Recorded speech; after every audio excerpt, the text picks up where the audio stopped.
At Medical Sciences, you're so much welcome, and we are always privileged to serve you by teaching you at the comfort of your home.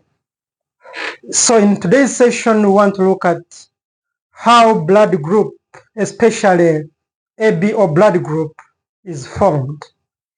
So we're going to look at how the precursor substance is converted to form A blood group, B blood group, AB, and O.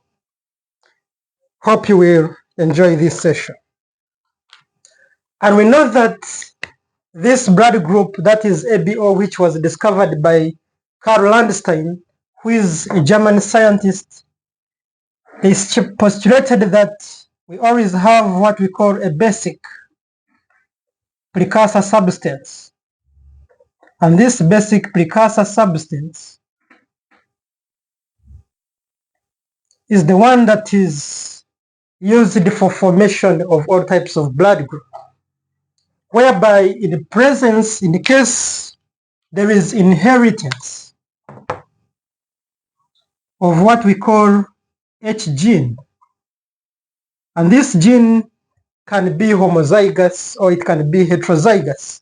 So the people who inherit H gene, it can be homozygous H, or it can be heterozygous capital H small h. So in the presence of these two genes and presence of a sugar known as L-fucose, there is an enzyme which is known as L-fucosyl transferase, and this transferase is going to transfer, as its name suggests. It transfers the L-fucose, which is a monosaccharide, to the basic substance, and when it transfers it there, we form what we know as H substance.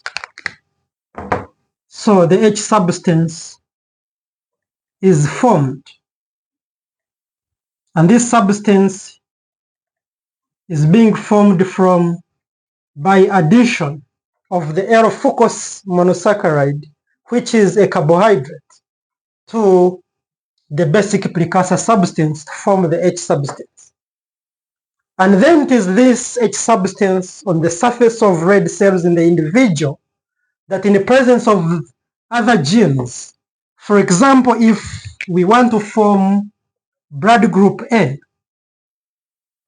this blood group A is formed in the presence of a gene. So the individuals who have antigen A on the surface of their red cells, they inherit a gene. And this A gene, in the presence of specific enzyme, for example, the N-acetyl glucosamine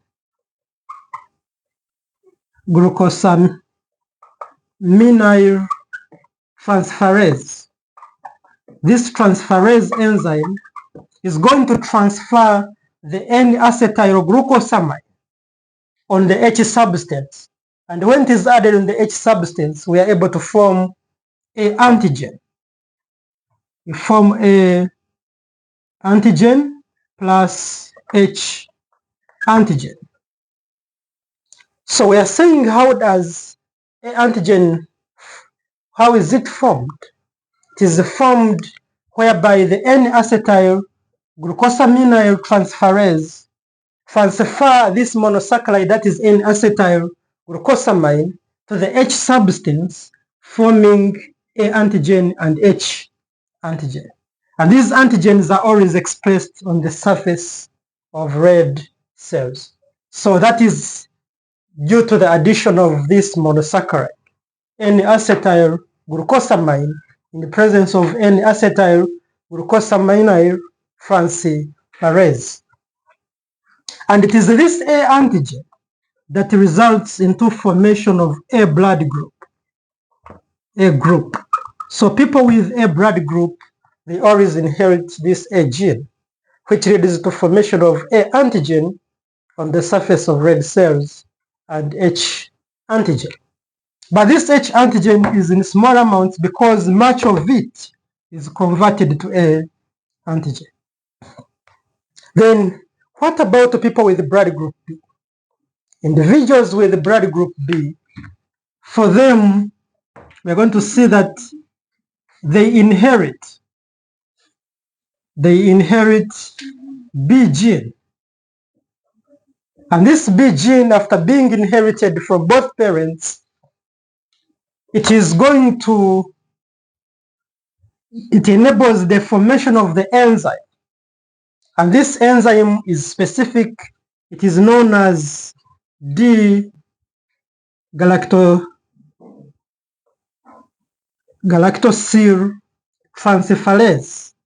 And this transferase, what is going to do, it is going to transfer this sugar monosaccharide, that is D-galactose.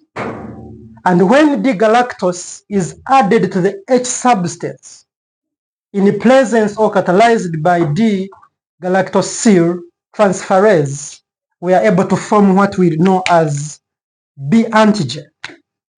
B antigen is formed plus the H antigen. And after forming this B antigen, it is expressed on the surface of RBCs, which results into formation of blood group B.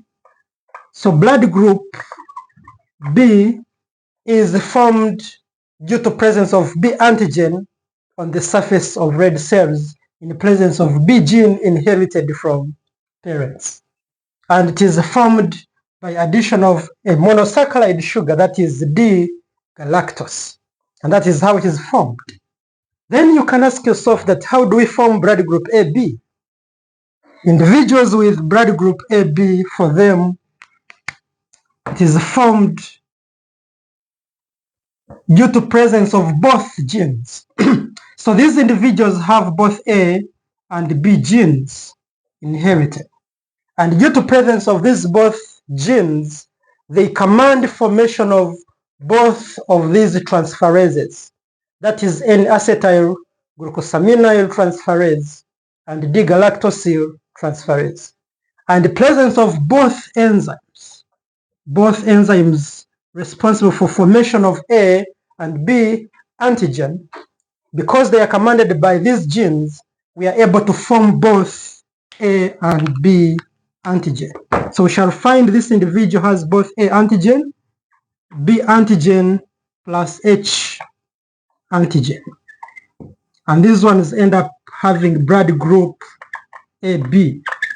So these individuals express A and B antigen on the surface of their red cells. And that's how individuals with AB come up with that blood group.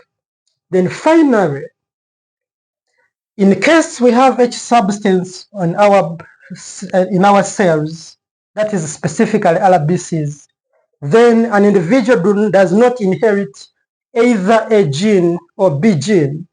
It will result into formation of O, or blood group O. And how does it come about?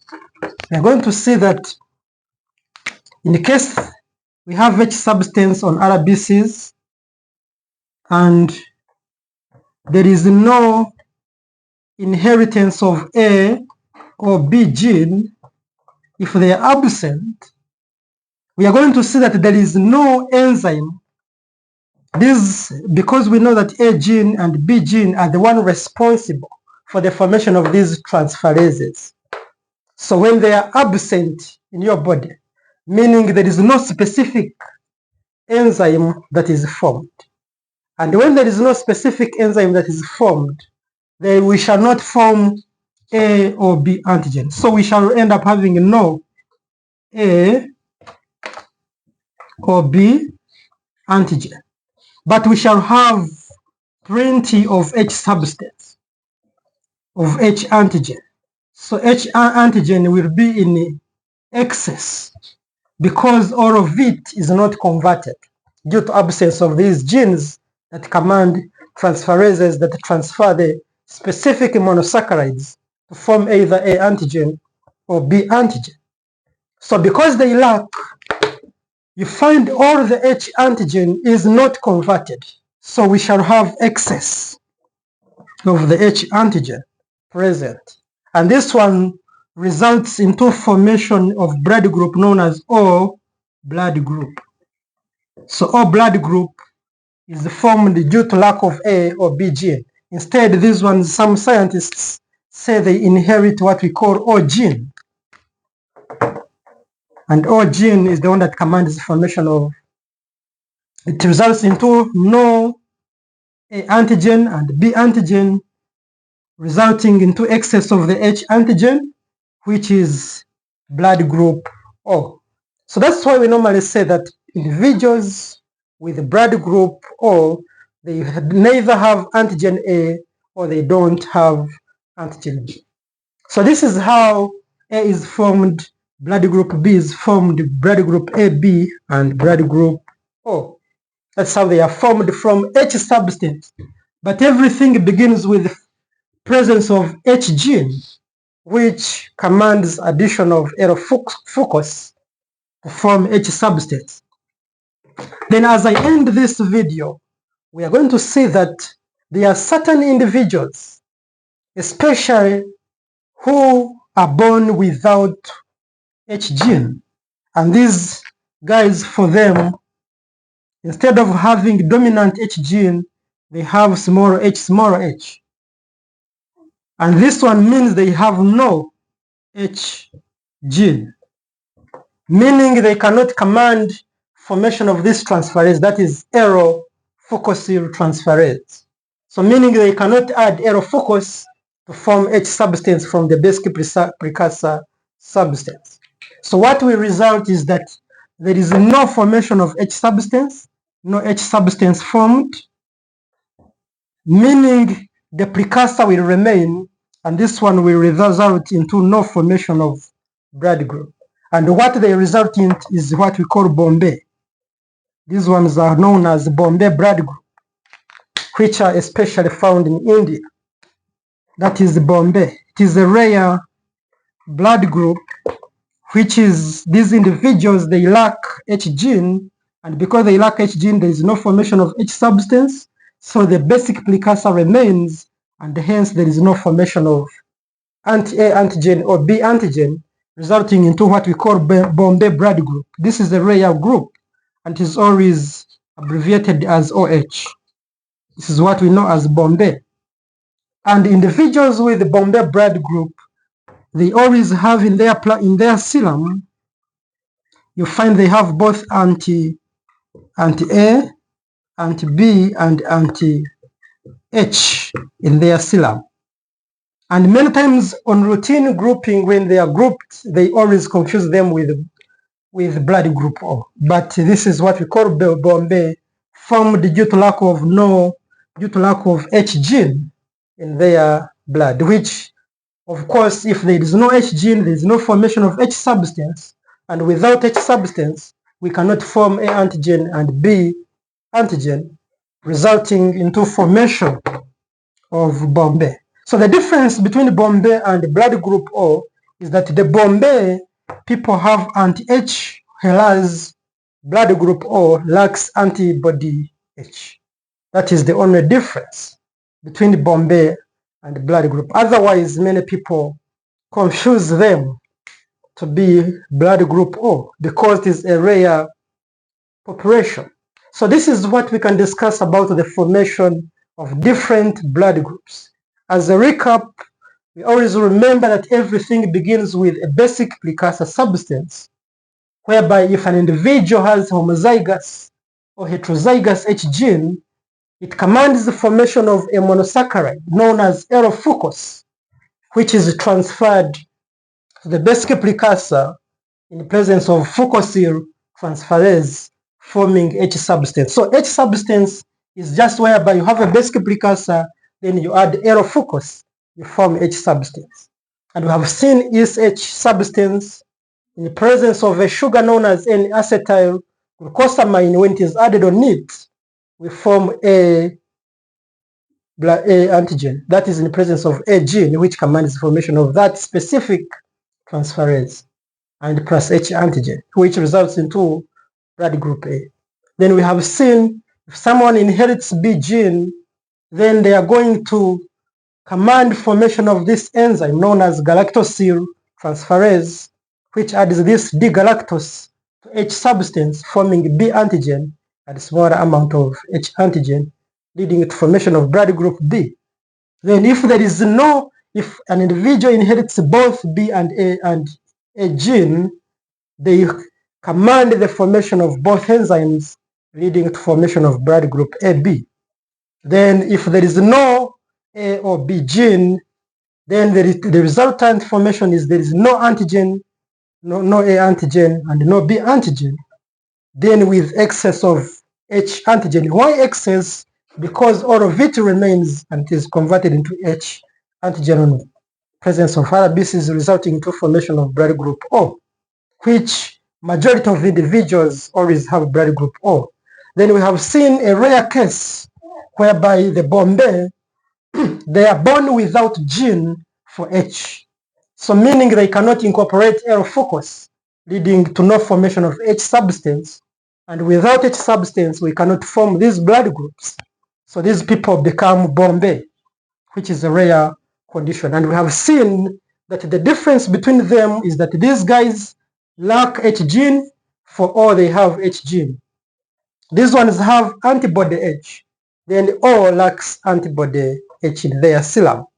That is the difference we can see in the midst. And as we are concluding, there is also a group of individuals who are known as secretors. They are known as secretors and non-secretors.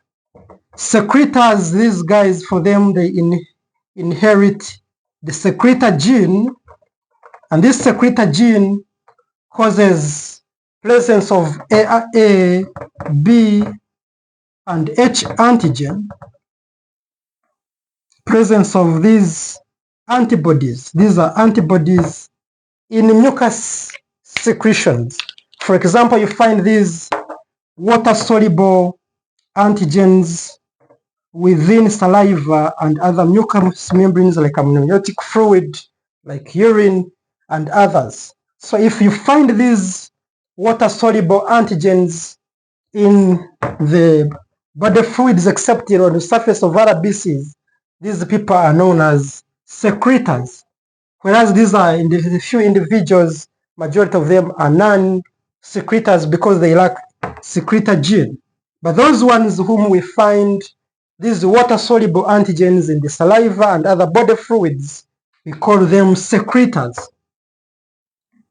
Hope you have learned a lot from this, illustrating how these blood groups are formed in our body. Hope you have gained something from our medical sciences, and we're always privileged. Please always remember to subscribe, like our video, and continue to share to more others. Thank you so much. May God